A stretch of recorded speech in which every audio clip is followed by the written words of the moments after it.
하나 숫자 이야기 하나 더 해드리려고 하는데 이 1부터 10까지 살아가는 나라가 있었대요. 나라가 있었는데 이 8.8과 9가 0.2 차이잖아요. 그렇죠?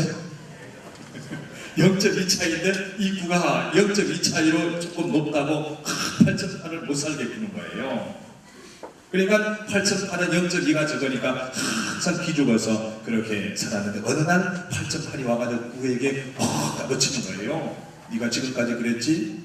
그러면서 고함을 지르는 거예요. 그러니까 9가 당황하겠어요. 그래서 9가 야 8.8 너 왜 그러느냐? 그랬더니 8.8이 그랬대요. 나 어제 점 뺐다. 8.8이 점 빼면 뭐예요? 88이 되어버린 거예요. 저는 그 이야기를 생각하면서 비록 적은 숫자, 소수 점이지만 그게 빠져버리면 전혀 달라지게 되는 거 아니겠어요? 우리 주님을 생각해 봤습니다. 정말 우리 인생에게 공통적으로 점이 있어요. 여러분들에게도 다 점이 있어요. 점 없으세요? 있지요. 어떤 점? 복점? 약점이 있어요. 약점. 어떤 현상적인 점이라기보다는 내 속에 약점이 있습니다. 여러분 속에도 다 약점이 있을 것입니다. 그런데 그 점을 빼주신 분이 누구냐? 바로 우리 하나님이십니다. 독생자 예수 그리스도를 통해서 우리의 약점인 죽음, 사망, 죄로 인해서 우리는 죽을 수밖에 없어요. 물론 육신은 다 죽습니다만 우리의 영까지 죽어서 지옥에 갈 수밖에 없는 인생이 바로 우리 인생이거든요. 그것이 우리 인생에 있어서 가장 큰 약점입니다. 그 약점 때문에 기죽어 살아가는 인생들에게 예수 그리스도께서 오신 것입니다. 그래서 십자가에 못 박혀 돌아가심으로 그 보혈의 능력으로 우리의 영은 이제 약점이 빠져버렸죠. 영원한 생명을 얻게 된 것입니다. 그것을 가능케 했던 사건이 뭐냐고 하면 십자가에 못 박히셔서 그 다음에 부활하신 사건이죠. 예수님께서 부활하심으로 우리가 그 예수님을 믿음으로 우리는 약점이 다 빠져버린 줄로 믿습니다. 죽음이 다 빠져버리고 영생의 길에 들어서서 살 수 있게 된 것입니다. 할렐루야. 옆 사람 보고 이야기 한번 해보실까요? 나 점 뺐다.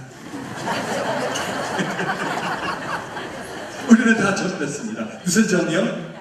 약점. 그 약점 중에 공통적으로 있는 것이 죽음을 떼버립니다. 할렐루야. 그러므로 우리는 정말 기뻐하며 감사하며 서로 사랑하며 살아야 될 줄로 믿습니다. 오늘날 이 땅에 살아가는 우리 부모들, 자식들의 약점 빼기 위해서 얼마나 많은 수고를 하셨습니까? 이 아이가 잘못 먹어서 신체적으로 약하면, 그래서 약점이 되어서 기가 죽어 살면 어떡하나. 그래서 그 아이 밥 한번 먹여볼 거라고. 여러분 신혼부부들 보세요. 그 밥 숟가락 들고 따라다닙니다. 그러면 야 먹이지 마라. 이제 화가 나고 그러잖아요. 그럼에도 불구하고 또 먹여야죠. 왜? 신체적인 약점이 있어서는 안 되니까. 제대로 커야 되니까. 저도 자식 키우면서 그럴 때가 있었어요. 우리 큰아이 여기 바이올린 하고 있죠. 요놈이 어릴 때 얼마나 안 먹는지 배짝 말라가지고 그렇게 애를 먹였던 놈이에요. 그래서 저 아이 어떻게 밥 잘 먹게 할 수 없을까? 그래서 생각을 하고 있는데 안산에를 신방을 갔어요. 서울 안산에서 이제 서울 저희 있는 교회로 나오신 분이 계셔서 안산에를 싹 차를 끌고 가는데 딱 지나는데 약국에 밥 잘 먹는 약 있음. 그게 어떻게 그렇게 크게 보이는지 몰라보고요 제가. 그래서 차 세우려고 들어갔어요. 희망대원들 그저 옆에 계시라 그러고 그리고 들어가서 사왔어요. 먹였더니 밥을 얼마나 잘 먹는지 나중에 너무 많이 먹어가지고 그게 부모의 마음 아니겠어요? 약점 없애기 위해서 조금 덜 배운 것이 약점이 되어서 기죽어 살면 어떻게 하나. 그래서 그거 없애기 위해서 온갖 고생을 하면서 자식들 공부시키잖아요. 아들, 딸, 애기 낳았을 때 혹 며느리한테 혹 사위한테 약점 잡혀서 기죽으면 어떻게 하나. 그래서 허리가 아픔에도 불구하고 그 애기 봐주느라고 얼마나 고생 많이 하세요. 그게 부모 마음 아니겠습니까? 어떻게 하면 약점을 빼서 정말 기죽지 않고 멋있게 살아보게 하느냐. 이게 바로 부모의 마음입니다. 그래서 성경에 보면 바울은 이런 말을 했습니다. 디모데전서 5장 4절에 먼저 자기 집에서 교를 생각하여 부모에게 보답하기를 배우게 하라. 이것이 하나님 앞에 받으실 만한 것이니라 그랬습니다. 하나님 앞에 받으실 만한 것이 뭐냐? 효도라는 것입니다. 왜? 그 부모의 마음이 지고지순하기 때문에 그런 것이지요. 부모 되신 여러분, 많이 쓰셨습니다. 하나님께서도 여러분의 마음, 여러분의 수고를 분명히 이해해 주실 줄로 믿습니다. 당당하게 앞으로도 부모된 역할을 하시는 여러분 되시기를 주의 이름으로 기원합니다.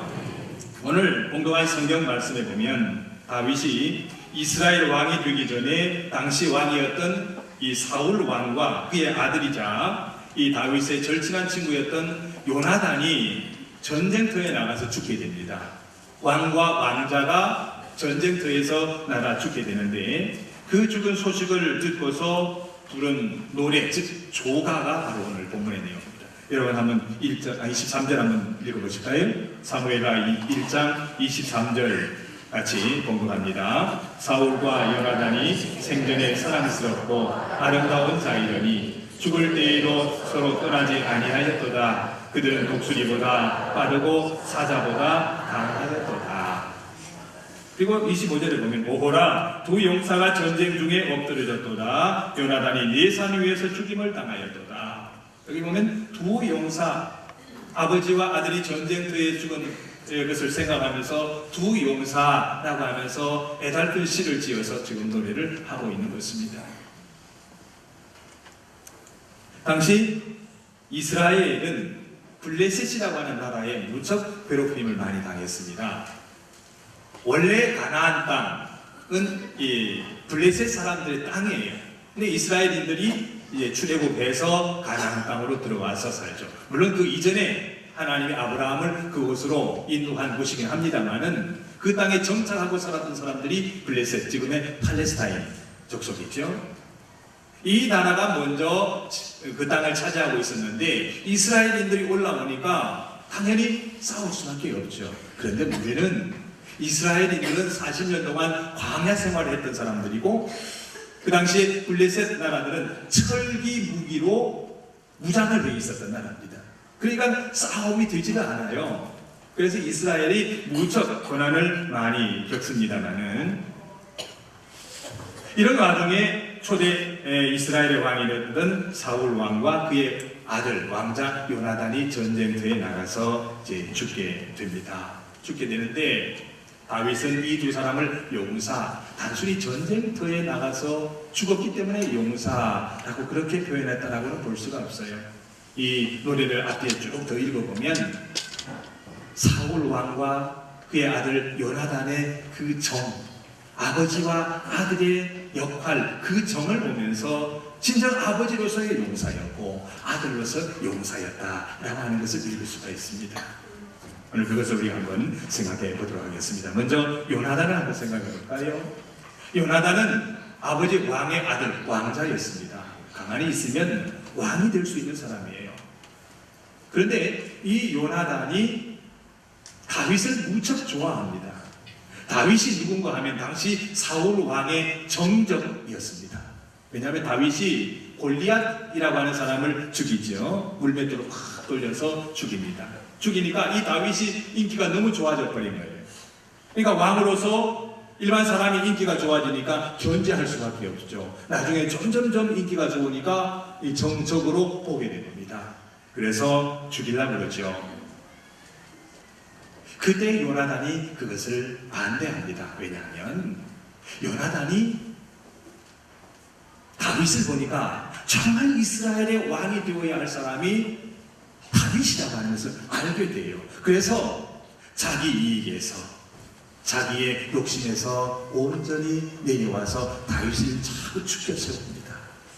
사람이 자기 이익보다 의로움을 중시할 때 거기에 사랑이 있고 거기에 화합이 있습니다. 정말 의로움보다도 내 이익이 중시되는 사회에서는 거기는 화합이 없어요. 사랑이 없어요. 요즘에 뭐 화합 이야기하고 사랑 이야기하지만 그보다 앞서야 될 것이 뭐냐고 하면 정말 의로움을 앞세우는 사회가 되자고 홍보를 해야 된다고 봅니다. 우리 사회는 이익이 앞서는 사회, 물론 살다 보면 이익을 앞세우지 않을 수 없지만 개인의 이익이 너무 앞서 있으므로 이 사회가 이렇게 아픔을 겪고 있는 거 아니겠어요? 요즘에 사회 이슈화 되고 있는 게 뭡니까? 공영방송국의 어떤 국장이 세월호에서 희생당하는 사람들 숫자보다 1년에 교통사고로 죽는 사람들의 숫자가 더 많다, 그런 발언을 해서 참 철없는 발언을 한 거죠. 그래서 지금 울분을 사고 있습니다만은 저는 그거를 떠나서 그것을 듣고 공론화시킨 사람 참 못됐다, 그런 생각이 들어요. 왜냐하면 이 사람이 회식 자리에서 그런 이야기를 했다고 그러거든요. 그러면 적어도 밥을 같이 먹고 또 마실 수 있는 사이라면 가까운 사이 아니겠어요? 그렇다면 그분이 그런 이야기를 하면 당신 그런 말 할 수 있어? 그래서는 안 되지 않소? 사과하시오. 그래서 그 자리에서 사과받고 바로 세워주고 덮어야 되어야 된다고 봅니다. 적어도 같이 밥을 먹는 사이라면. 그런데 그것을 들추어내가지고 온 백성들을 화나게 하고 말이죠. 또 한 인생을 완전히 그저 팽개쳐버린 거 아니에요. 왜 그럴까요? 자신의 이익 때문이 아닐까, 저는 그렇게 봅니다. 그것을 통해서 뭔가 내 자신이 드러나기를 바라고, 기자니까 뭔가 이익을 보려고 하는 그런 마음이 앞섰기 때문에 그렇지 않을까. 나의 이익이 모든 판단의 근거가 될 때에 사랑은 질식되고 화합은 사라지게 되는 것입니다. 교회 생활도 마찬가지입니다. 내 이익이 앞서면 교회에서 이루어지는 사랑은 질식되고 마는 거예요. 사랑은 사라져 버리는 것입니다. 화합은 사라지는 것입니다. 그래서 예수님께서 뭐라고 하셨습니까? 철저하게 발을 닦으시면서 겸손, 내 자신을 내려놓으라고 말씀하시지 않았습니까? 그를 따른 사도 바울은 뭐라고 했습니까? 날마다 나는 죽노라. 내 속에서 일어나는 이 세상의 법을 끊임없이 죽이면서 산다, 이렇게 고백하고 있지 않았습니까? 그러니까 그분들을 통해서 사랑이 나타나고요, 하나가 되는 은혜가 넘쳐나게 되는 것이죠. 오늘 우리의 삶이 그런 삶 되기를 원합니다. 우리 교회가 그런 교회 되기를 원합니다. 이익보다 정말 사랑을, 의로움을 앞세워서 이 지역 사회를 아름답게 가꾸는 우리 모두 되시기를 주의 이름으로 축원합니다. 그런 의미에서 요나단은 참으로 의로운 사람이었습니다. 가만히 있으면 자기가 왕이 돼요. 왕이 되어서 한 나라를 좌지우지할 수 있습니다. 그럼에도 불구하고 그 모든 고난을 내려놓고 오히려 다윗을 죽게 세웁니다. 이 나라를 정말 위할 사람은 다윗이다. 그로 인해서 아버지에게 미움을 받잖아요. 아버지는 정적이었던 다윗을 죽여야 하겠고, 그 아들 요나단은 다윗을 자꾸 죽게 세우니까 화가 나가지고 뭐라고 이야기하느냐 하면 사무엘상 20장 31절에 보면 다윗이 살아있는 한 너도 안전하지 못하고 너의 나라도 안전하지 못할 줄 알라. 빨리 가서 그 사람을 당장에 끌어와서 그 녀석을 죽여야 마땅하다, 이렇게 얘기합니다. 다윗을 죽여야 된다는 거예요. 그러나 요나단은 거기에 뜻을 같이 하지 않죠. 내 자신의 이익보다 이스라엘 전체의 의로움을 생각하고 다윗을 자꾸 죽여 세웁니다. 그러니까 아버지가 화가 나가지고 어떻게 하느냐 하면 사무엘상 20장 33절에 보면 사울이 요나단에게 단창을 던져 죽이려 한지라. 아들을 죽이려고 해요, 아들을. 그래서 이 아버지와 아들과의 관계가 엄청나게 나빠진 거죠. 갈등이 그저 최고조에 달한 거지요. 그럼에도 불구하고 이 요나단은 아버지를 떠나지 않습니다. 여러분 생각 한번 해보십시오. 아버지가 나에게 창을 던져 죽이려고 그러면 아버지하고 같이 살겠어요? 아버지 안 보지요. 여러분 그렇지 않겠어요? 그런데 이 요나단은 끝까지 아버지 곁을 지키면서 가서 전투에서 같이 살아갑니다. 그래서 이 모습을 보면서 요나단이야말로 내 친구라서 그런 게 아니라 아버지 곁을 끝까지 지키는 아들로서의 장사다, 용사다, 다윗이 그렇게 이야기했던 거예요. 여러분, 자녀로서 용사가 되시기 바랍니다. 아버지의 뜻을 알고 아버지와 함께 하려고 하는 그 마음이 자녀로서의 용사인 것이죠. 아버지 사울을 한번 생각해 볼까요? 다윗과 요나단 이야기 나오면 사울 왕은 항상 권력의 심취에 있는 사람으로, 못된 사람으로 그려져요. 그런데 사울을 한번 생각해 보시기 바랍니다. 블레셋과 끊임없이 전쟁을 해야 하는 그런 상황에서 왕으로서 역할이 수월했겠느냐고요. 힘들었을 것입니다. 이 사울이 언제 왕이 되느냐고 하면 24살의 왕이 됩니다. 24살의 왕이 되어서 30살, 제가 찾아했습니다. 30살의 왕이 되어서 몇 년 동안 왕을 하느냐고 하면 42년 동안 왕을 합니다. 그러니까 꽤 나이가 들어서까지 왕을 했다, 그렇게 볼 수가 있습니다. 그러니까 그 속에서 얼마나 어려움이 많았겠습니까? 뿐만 아니라 정말로 왕이 길보아산 전투에 나가요, 아들하고. 왕이 뒤에서 전투 소식을 듣고서 뭐 이렇게 할 수도 있는데 직접 전투에 나갑니다. 그야말로 용사였습니다. 그런 생각 속에 내가 이 나라를 굳건히 세워서 내 아들에게 완벽한 나라를 물려줘야 되겠다, 내 아들에게 최고의 나라를 물려줘야 되겠다라고 하는 생각이 있었다고 봅니다.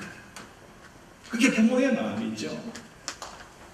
다윗은 이 사울 왕의 그 마음을 읽었다, 이렇게 볼 수가 있습니다. 그래서 전쟁에 나와서 끝까지 죽어서가 용사가 아니라 부모로서 진정한 용사였다.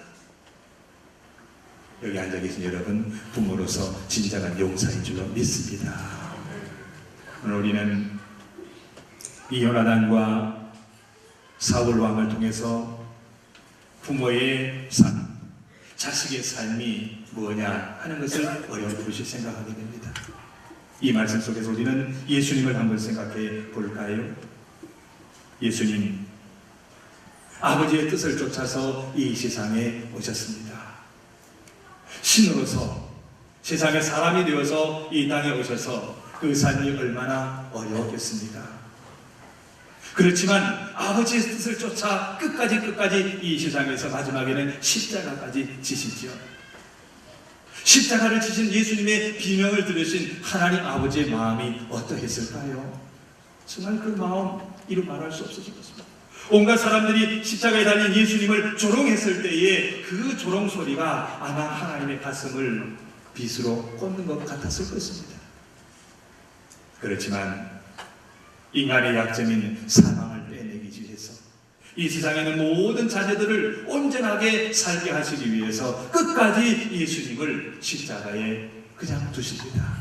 뿐만 아니라 예수님도 할 수 있으면 이 잔을 내게서 좀 옮겨주십시오. 그러나 마지막에는 제 뜻대로 마시고 아버지의 뜻대로 하옵소서. 아버지와 함께 끝까지 아버지와 함께 있음을 고백하고 그 길을 가는 것을 볼 수가 있습니다. 예수님이야말로 진정한 효자이신 것이지요. 우리는 하나님을 뭐라고 부르죠, 여러분? 하나님을 뭐라고 부르시죠? 아버지라고 부릅니다. 여러분, 하나님께 어떻게 효도하고 계신가요? 하나님께 어떻게 효도하고 계신가요? 오늘 요나단은 끝까지 함께함으로 아버지의 뜻이 자신에게 맞지 않지만 그러나 그 아버지의 뜻과 함께하는 것을 봅니다. 이것을 보고 다윗은 진정한 용사요 진정한 효도라고 보았던 것입니다. 때로는 하나님의 뜻이 잘 이해가 안 될 때도 있어요. 그렇지 않습니까? 그럼에도 불구하고 하나님과 함께하기 위해서 애를 쓰는 사람이 진정한 하나님께 효도하는 사람인 줄로 믿습니다. 그런 여러분들이 바로 그런 면에서 여러분들이 바로 이 땅에 하나님께 효도하는 분인 줄로 저는 믿습니다. 왜? 때로는 이해도 되지도 않고 때로는 힘들기도 하지만 하나님의 뜻과 함께하기 위해서 이 자리에 나와서 예배를 드리고 있기 때문에 그런 것입니다. 우리 하나님께서 여러분의 짐을 분명히 져주실 줄로 믿습니다. 아버지로서의 역할을 분명히 잘 이행해 주실 줄로 믿습니다. 우리의 짐, 수고하고 무거운 짐진 자들아 다 내게로 오라. 내가 너희를 쉬게 하리라. 우리의 짐을 온전히 짊어지신 분이 하나님이십니다. 뿐만 아니라 이 세상에 우리의 짐을 온전히 짊어지신 분이 누구일까요? 우리 부모님이지요. 저는 정호성 시인의 구부러진 못이라고 하는 것을 생각할 때마다 가슴이 참 뭉클해집니다. 우리 자식들의 짐을 온전히 홀로 주시기 위해서 구부러진 못과 같은 부모의 마음.